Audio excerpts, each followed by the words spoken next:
Ayan, good morning mga Diaz. Meron naman tayong top overhaul dito, CRF 150. Kanyang cylinder gasket. Kasi ayan, meron na siyang leak. Ayan. Ituturo ko sa inyo kung paano mag-top overhaul dito sa CRF. Shoutout. Ayan. Nagdi-deliver siya ng tubig. Ito yung aming dito sa shop. Palagi nag-deliver na tubig. Ayan.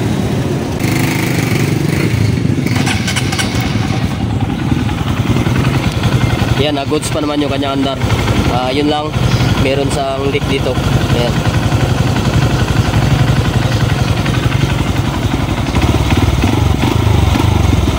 Tara. Islan gasket. Islan. Tara. Deliver na to tubig. Inso. Ilalang na sa tubig na mo. Kaya yan ang utso.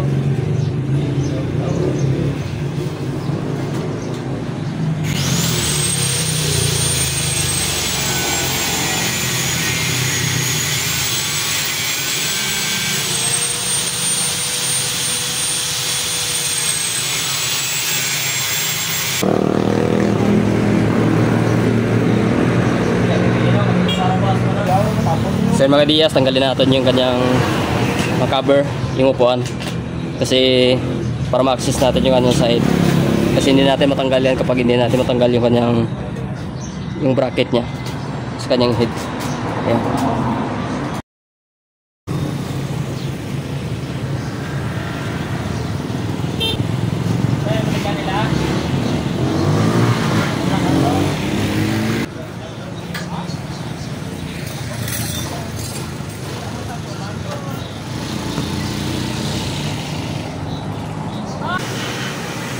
Ito lang tanggalin natin para maangat natin yung kanyang paniki.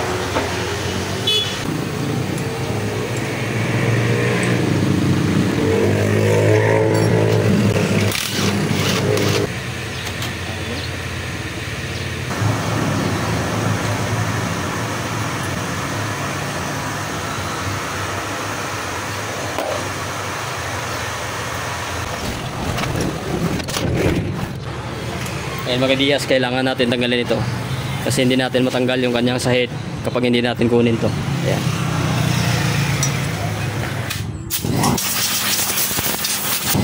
Next natin tatanggalin yung kanyang throttle body.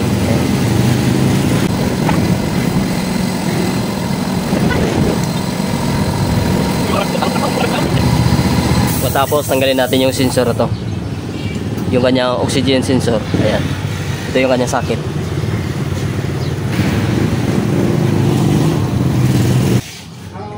So dito sa kanyang throttle body, hanglan natin yan. Ma-access na natin yung kanyang sahid. Ayan. Tanggalin natin yung kanyang head tappet nya. Ito, merong 2 bolt. Ayan. Tanggalin natin mga Diaz yung sahid.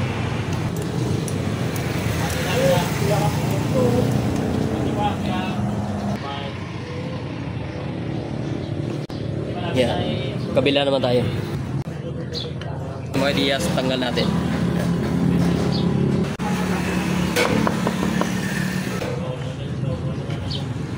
Top dead center natin, tanggalin natin ito. Yan. Pagkatapos i-tap natin bago natin tanggalin yung dito, yung sa kanyang sprocket cam, yung sa kanyang rocker arm. Yan.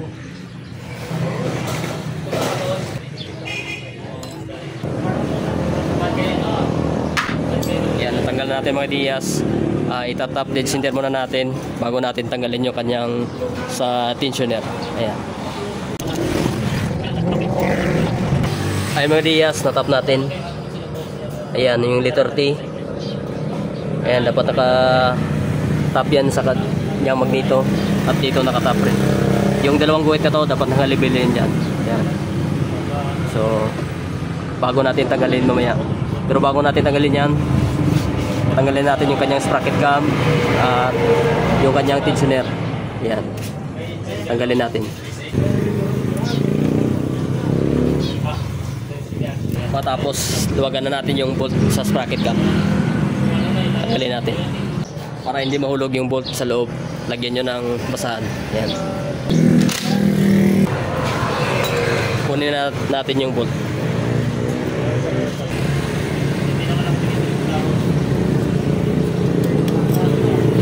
Yan, yung kanya sprocket cam. Pagkatapos yan mga Diaz, meron pa yung dalawang bolt dito sa loob. Yan, isa at dalawa. Yan. Pagkatapos itong stud bolts. Yan. 10mm na tools.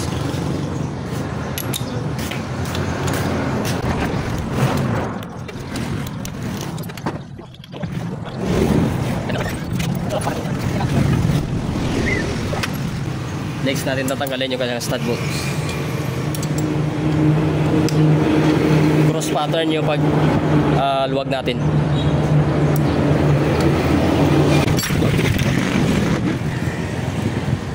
O sa kabila naman. So dapat sa pagtanggal nyo mga Diaz sa cross pattern, huwag nyong isunod-sunod. Dapat cross pattern yung pagtanggal. Kasi minsan madidisalign po ang anyong dito sa both ng head at ng inyong cylinder block. So dapat cross pattern na pagtanggal. Ganun rin sa pagigpit, dapat cross pattern din.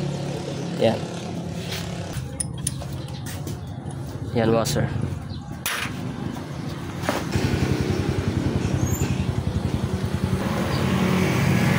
Yan. So yung o-ring na to sa oil passage ito, dapat wag nyo mawala ito.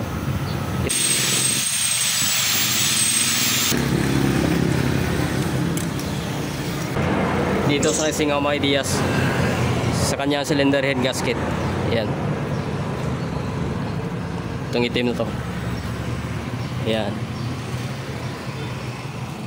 I-grind na natin yung balbula. Carbonize.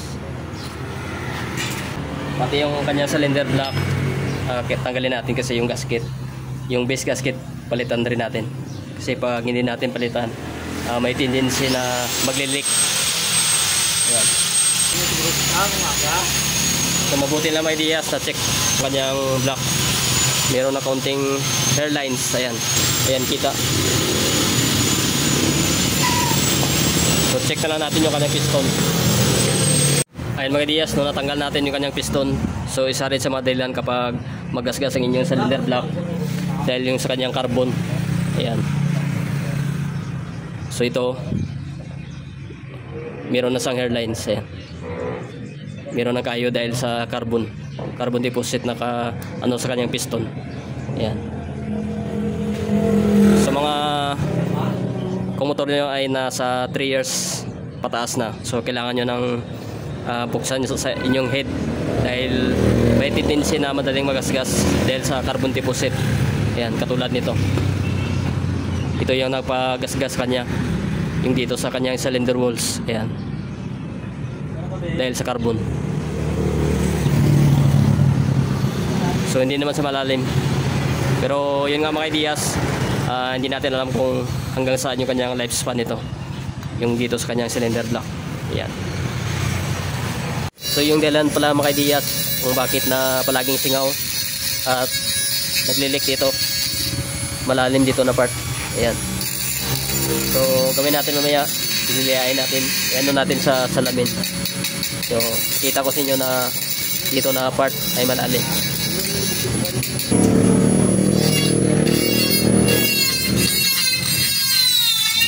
Yung dito na part okay siya. Pagdating dito, ayan,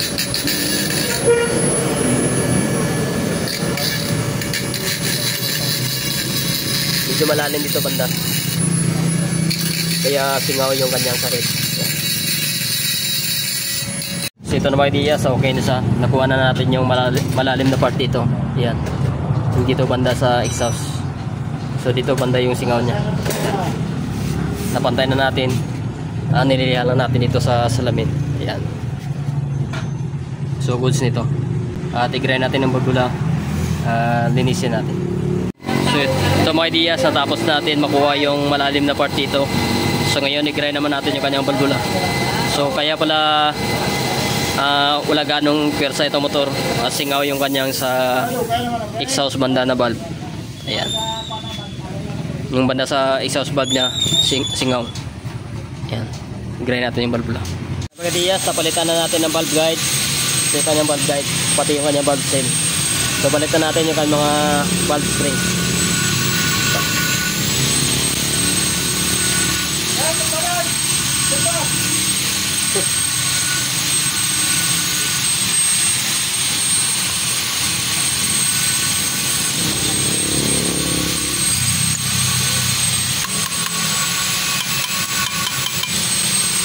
So yan, nakabit na natin. Ayan. Nag-grind na natin yung valvula. At nung na-replace natin dito kasi yung singaw niya dito. Ayan, goods na. Diaz, kapitan natin. Lagyan natin yung bagong base gasket. Pang TMX Supremo XR 150. Same lines lang.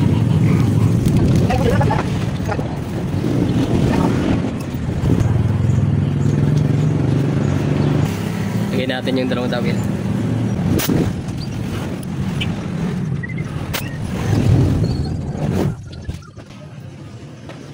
Bit muna natin yung piston at piston ring.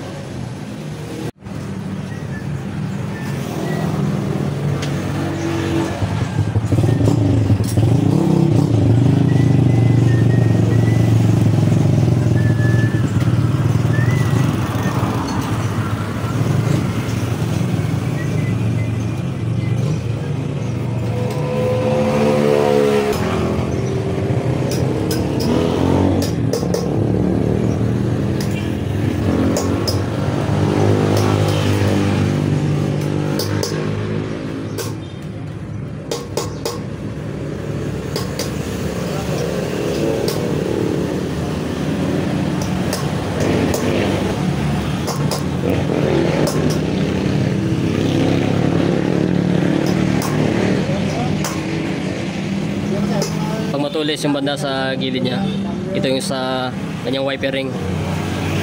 Ayan. At yung hindi naman matulis, yung mga edges niya, ito yung tinatawag na compression ring. Ayan. Ito yung banda sa unahan.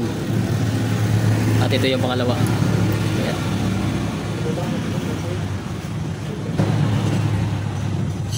Ayan, meron sang tito.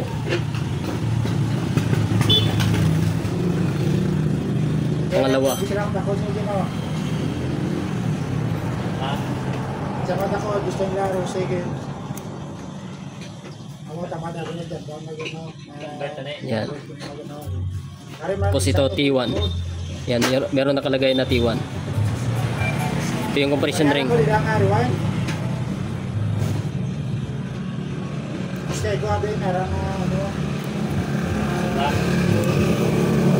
Yan, okay na. Ito yung sa intake. Yan, dito yung gap niya. Kapitan natin.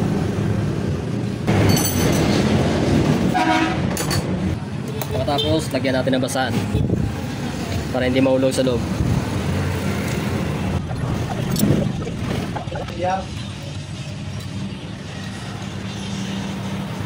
So ito na mga Diaz, kapitan natin. Ayan, kapitan natin. Kapitan lang natin itong kanyang cylinder head. Yan.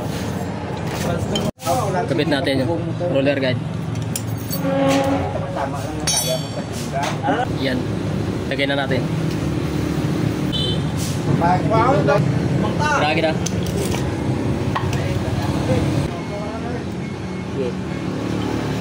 Goods.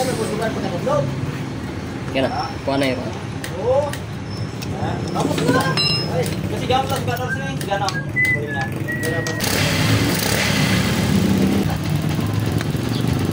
Yan, kitin na natin. Tapos kapitan natin yung kanyang stud nut. Yan. Tana. Yan, crosswise sa pag-ipit.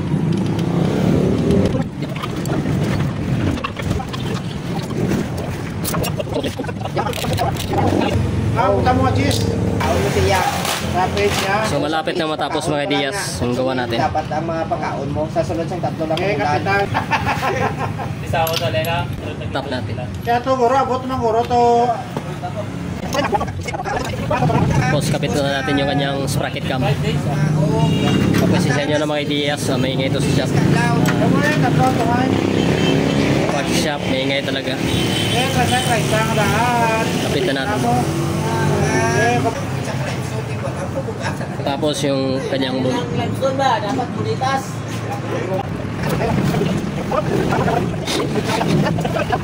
Ayan. Dapat ang level yung guhit na to. Yung dalawang guhit, dapat ang level yan sa lapit. Tapos nakatap sa baba. Kapit na natin yung kanyang tensioner.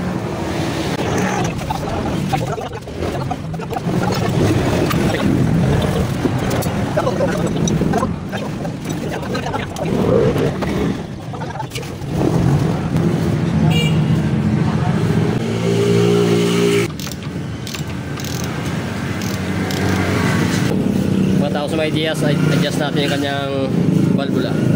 Yung kanyang tapit. Mga ideas, kapit na natin. Mamaya na natin ibalik yung kanyang takip sa badang head. Tingnan muna natin dito kung mayroong yung oil passage na dito, kung aakyat siya. Ayan. Ayan. Tingnan natin dito kung aakyat. May makita kita. Lights.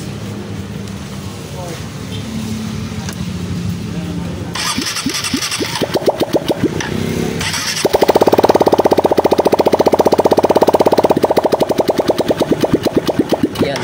Goods. Right. Sen Magadias, umakyat na yung kanyang oil dito. Yung oil passage. Yan yung nag-spray dito sa rocker arm at sa cam. Yan. Yan, balik na natin.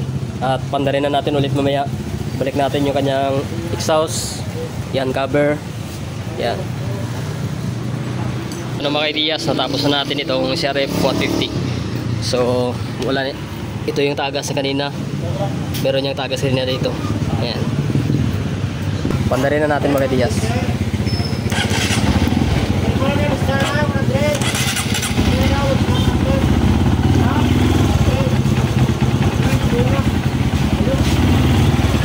Titingnan natin kung meron sa tagas. So yan, wala.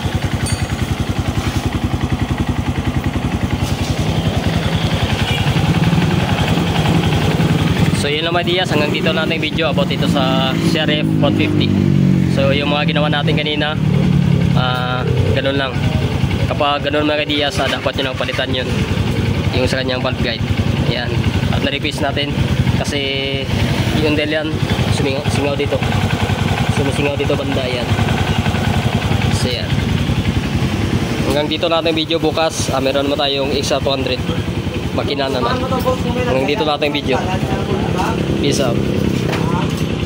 So ito na mga ideas, yung CRF natapos na natin, na road test natin kanina.